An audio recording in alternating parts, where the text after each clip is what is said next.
Unfortunately, the glue holding our messed up family together, my mother, passed away when I was in 8th grade. She'd been suffering from cancer, and by the time we realized it, it was too late for her to be saved, and she was gone before we knew it. My mother's passing pretty much devastated me, and I kind of spiraled during that time. My only solace was the kitchen, and I'd whip up something new every day as if my life depended on it.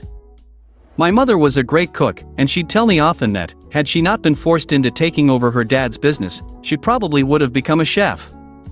So cooking was the only thing that brought me any comfort. Since my dad and brother were no help in dealing with my feelings, they suppressed any emotional reaction they'd had to my mother's passing and, if anything, grew even more distant from me, when in normal families, something like this would have brought us closer.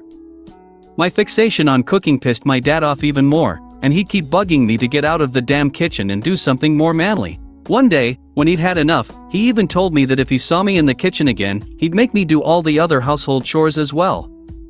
He told me to be more like my brother and man up, which ended in a huge fight where I told him he never loved me, and he agreed to it. It was finally out in the open, and I guessed it was pretty much the last day that my father and I spoke to each other so openly because, after that, I stopped trying to win him over altogether, and he didn't seem to care about it either. For the next few years, I spent all the time I had in my room listening to music and studying new recipes. I was determined to make this whole chef thing work out, not just for myself but also for my mother. Meanwhile, my dad and I only spoke when it was absolutely necessary. My brother didn't care about me much either and ignored me just like our dad did. So after my mom passed away, I basically had nobody I could count on. Finally, when it was time for me to apply to colleges, I decided to apply to a few of the top culinary schools as well as normal colleges so that I'd at least have a shot. I didn't know if my dad would agree to it, but I had to try. At the very least, I'd already interned at a restaurant secretly that summer and had some experience. I had managed to make them write a recommendation letter for me, so that helped greatly. I did end up getting accepted into several of the schools that I'd applied to, including one of the best, which just so happened to be in France. I was thrilled that this was finally happening for me, but I was equally nervous since this would mean having to ask my dad for permission. I'd already made up my mind to beg him to let me go if he seemed to be reluctant because I just absolutely had to make this happen for myself. I wasn't prepared to give up on my dreams under any circumstances, so I did tell my father about it eventually, and while I was ready for him to reject my request, saying that it wasn't a masculine profession, I was absolutely not prepared for him to decline paying my tuition at all. I still remember being really confused when he told me that he wouldn't be paying for my education at all. Since it wasn't as if my dad was poor in the slightest, in fact, he was pretty well off and could easily afford to send me to France, but money wasn't the reason he wasn't ready to pay for my tuition at all. It was the fact that if I went to France and joined such a reputable school, it would make my younger brother feel insecure. As it is, he was struggling with his grades and couldn't bring himself to focus, so my dad wanted me to either go to community college or find a way to pay for my own tuition. I was astonished that he would do something so cruel to his own son and didn't know what to say to him. I tried to tell him that I needed this, but he was hell-bent and absolutely unwilling to pay for my tuition. He even told me that my brother's well-being was his topmost priority, and he didn't want me competing with his son. I could hardly even believe that this was happening because I couldn't imagine any other father in the world crushing their child's dreams like this just for their favorite. After a lot of pleading and sobbing, when he still refused to budge, I ended up getting into a huge fight with him where I said a lot of things to him and then left his house for good. I started living with my maternal aunt, my mother's older sister, instead. The only reason I hadn't moved out earlier was that I found comfort in the house where I'd grown up with my mom, and also because I didn't want to change schools, which I'd have to do if I moved in with my aunt since she lived pretty far away from the high school I went to. I told her all about my dad and how he'd outright refused to pay my tuition and that I needed her help. It felt like crap asking her for a ton of money since she wasn't as rich as my dad, but she reassured me that she'd take care of all my expenses. Somehow, she managed to get all her friends to pitch in and sent me to the culinary school of my dreams. I'm always going to be grateful for that. Once I got there, I worked part-time as well and tried to make the most of my time there to make all the money that was being spent on me worth it. I worked really hard and made my way up. When I graduated, I was one of the most skilled chefs there and even got a job just a few months after I graduated. I started working at a really high-end French restaurant, and I'd send half of my salary back to my aunt to repay whatever debt I had. Slowly but steadily, I was just lucky that I didn't have to rely on a student loan, or maybe I'd never be able to pay any of it off. Anyway, I worked in France for a few years before finally moving back home once I'd saved up enough to open up my own restaurant. It's been a couple of years, and in the meantime, I worked at another restaurant here as the head chef while also working towards my goal of opening up my own restaurant someday. It was all finalized a few weeks ago, and I was able to finally open up the restaurant I'd been working towards for so long. Two of my friends from back when I was in France also joined in on my business idea and are co-owners with me. That's why I was grateful when they allowed me to choose what we were going to name the restaurant. They happened to be from the same state, so we were all okay with opening our restaurant in my city of choice as well. I chose to name it after my mother, which was a really lucky coincidence for us since my mother actually has a really beautiful and uncommon name in the city we call our home. No less, it was all finally falling into place. A few days back, we even had a little party for a few select guests before we were officially open for business. Of course, I invited my aunt and a few of her friends who'd also pitched in to help pay for my tuition. I also invited some of my friends back from school, but that was pretty much it. I didn't invite my father and brother because of obvious reasons. Even if I'd wanted to, I couldn't have since I hadn't spoken to them ever since I'd left home, and neither had they bothered to ever get back in touch with me. I guess all of us were better off this way, but I should have known that they would definitely show up to piggyback on my success someday. And that's exactly what happened at the party we threw. They showed up an hour before the party was due to begin but weren't stopped by security since we shared the last name, and they claimed that they were here to surprise me. At least that bit was true. I was definitely surprised when I saw them. My dad and brother greeted me like nothing awful had ever happened in the past and were really warm towards me, probably for the first time in my entire life. I was shocked to see them, so I just froze when they first entered the restaurant. My buddies noticed that something was off, and after politely greeting my family, they left us on our own. I'm thankful that they were able to pick up on my discomfort. I still hadn't recovered from the shock of seeing them again when they dropped another on me and showed me a gift that they'd brought for me. It was a portrait of my mother, and my dad even told me that he commissioned it for me to hang up in my restaurant. As soon as he'd heard that a new fancy restaurant with this name was opening up in our city, he'd known that it was definitely none other than his son. He even told me that he'd always known that I had it in me. My brother, too, was jumping on the bandwagon and praising me, telling me that he was immensely proud of me. I couldn't believe my ears and knew instantly that something was very strange about all of this. I didn't say much and kept waiting for them to get to the point because I knew there must have been a reason for them to be here. I let them speak, and eventually, they did get to the reason they were here. Apparently, my brother was working as a bartender now, and even that was possible just because my dad had managed to convince a friend of his to give him a job at his club. My brother's grades had kept falling throughout high school and college, and that's why he didn't end up in the high-paying positions my dad had always expected from him. On top of that, he'd also been slacking during his high school football games, which is why he wasn't able to get a sports scholarship either. What they wanted me to do was make my brother a partner in the business so that he'd have a more respectable position, even though he had done absolutely zilch to deserve it. I had the urge to laugh in their faces but somehow managed to hold back and instead told them that I'd think about it. I wasn't going to think about it, though. I just didn't want to turn them away. I wanted them to stay for the party because I had a much better plan in mind to humiliate my family who'd come out of the woodwork as soon as they received word of my success. They seemed reasonably pleased, but boy, oh boy, they had no idea what was about to come. After a while, our guests started arriving, and in an hour or so, everyone we'd invited was there. I spent the evening socializing while my dad and brother also did the same, and I even heard them boasting about me to a few people while I marveled at their sheer audacity. Towards the end of the party, it was time for the hosts, namely me and my partners, to give a toast. My friends went first since I wanted to save the best for last. Then finally, it was my turn to speak.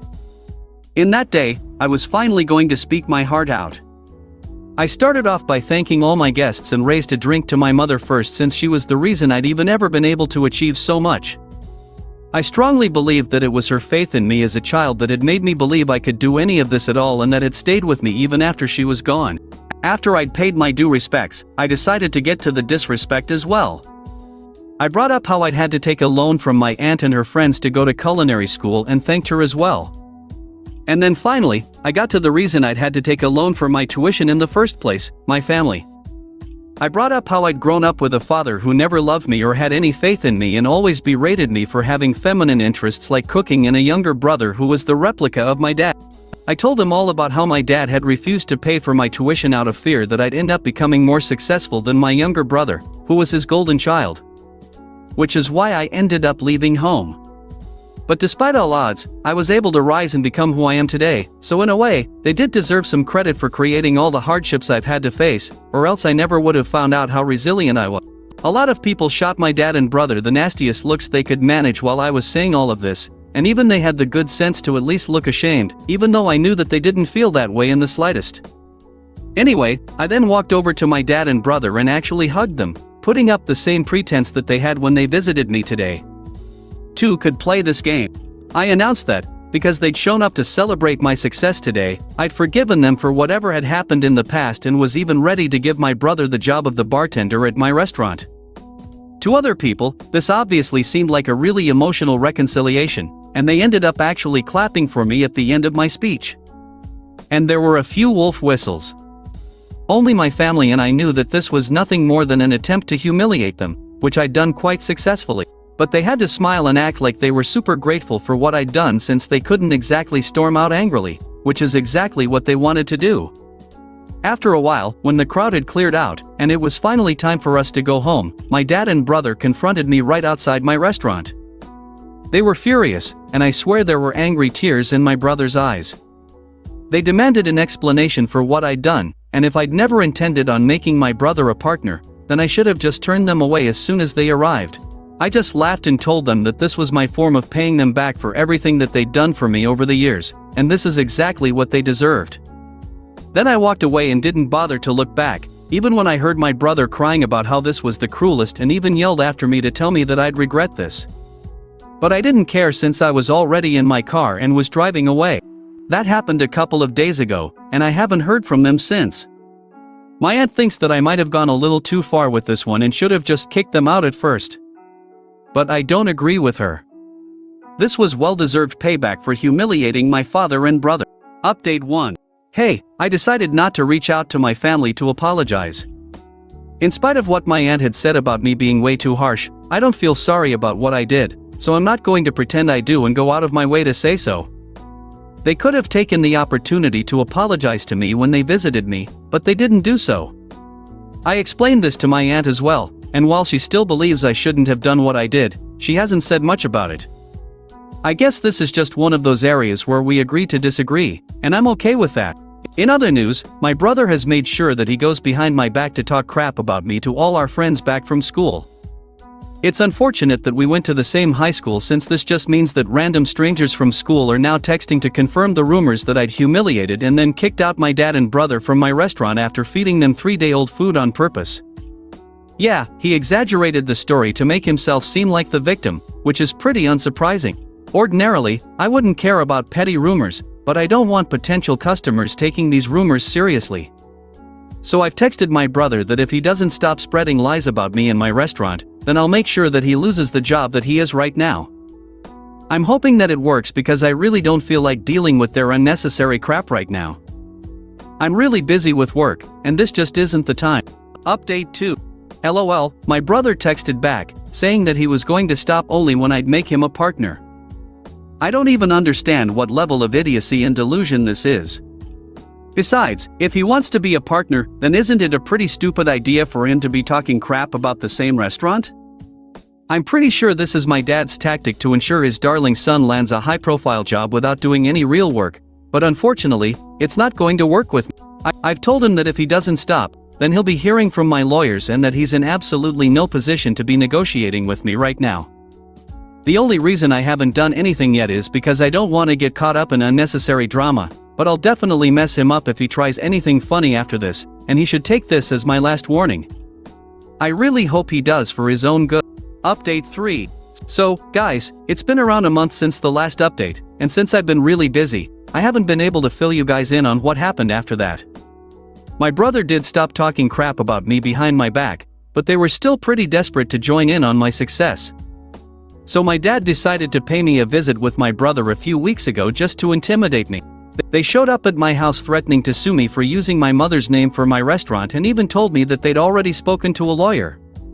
So if I didn't want any trouble, I needed to make my brother a partner as soon as possible. Obviously, I called their bluff immediately since no lawyer would take up such a stupid case. I think they were forgetting a very important fact, that she was my mother too and not just his wife.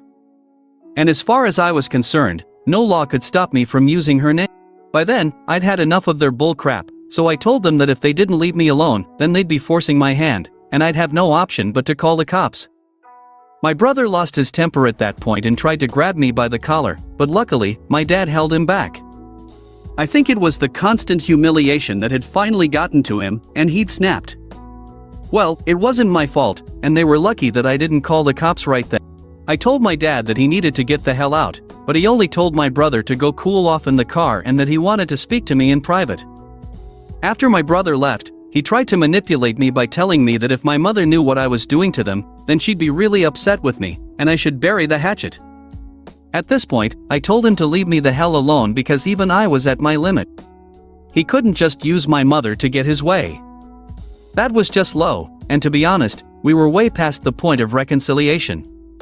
Not once had either of them apologized to me even once, so I really didn't understand why they expected me to forgive them without even asking for it. As for what my mother would feel, I'm sure she would have felt equally let down back when my father had refused to pay for my tuition and for that matter every freaking time he made me feel awful about it. So he should be the last person to give me a sermon about what my mother would and wouldn't like. I know she's proud of me wherever she is, and nothing that my dad says is going to change that. At least my restaurant is doing well, and hopefully, we'll be able to expand soon enough.